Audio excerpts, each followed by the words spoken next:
Israel के iron डोम जैसे missile defence के बारे में आपने बहुत कुछ सुना होगा। आयरन डोम जो कि इजराइल के लिए एक बड़ा सुरक्षा कवच है, लेकिन अब इजराइल के आयरन डोम के टक्कर में तुर्की ने अपना स्टील डोम बनाने का ऐलान किया। लेकिन तुर्की का यह स्टील डोम सीधे भारत के ब्रह्मोस मिसाइल से टकराएगा। जी हां, आपने एकदम सही सुना। तो चलिए बताते हैं कि आखिर तुर्की का स्टील डोम है क्या। आखिर क्यों तुर्की का स्टील डोम इजराइल के आयरन डोम से अलग होगा और कैसे तुर्की के स्टील डोम से भारत के ब्रह्मोस मिसाइल के टकराने की संभावना उत्पन्न होगी। दरअसल तुर्की ने लगभग 7 अरब डॉलर के हथियारों का निर्यात करके एक नया रिकॉर्ड स्थापित किया और ऐसे हथियारों के अच्छे व्यापार से जोश में आकर तुर्की ने तेजी से स्टील डोम जैसे सुरक्षा कवच को बनाने का ऐलान किया है। हालांकि तुर्की ने दावा किया कि उसका स्टील डोम इजराइल के आयरन डोम से बहुत अलग होगा।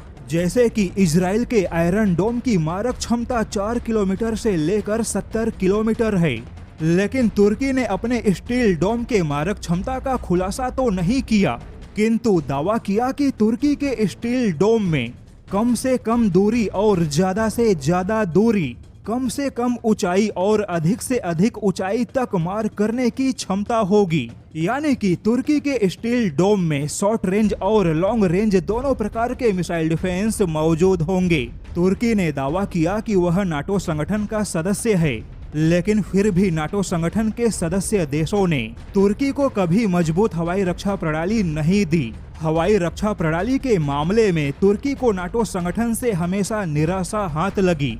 ऐसे में तुर्की ने रूस के S-400 मिसाइल डिफेंस को खरीदा, किंतु यहाँ पर भी अमेरिका ने प्रतिबंध लगा दिया और अब भी तुर्की के पास में कोई खास लंबी दूरी का मिसाइल डिफेंस नहीं है।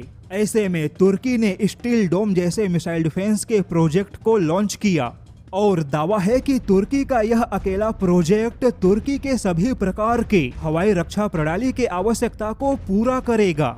किंतु अब अचानक से तुर्की के स्टील डोम जैसे प्रोजेक्ट में पाकिस्तान की एंट्री हो गई, क्योंकि पाकिस्तान भी भारत के ब्रह्मोस मिसाइल जैसे खतरे की वजह से तुर्की के स्टील डोम जैसे प्रोजेक्ट का हिस्सा बनना चाहता है।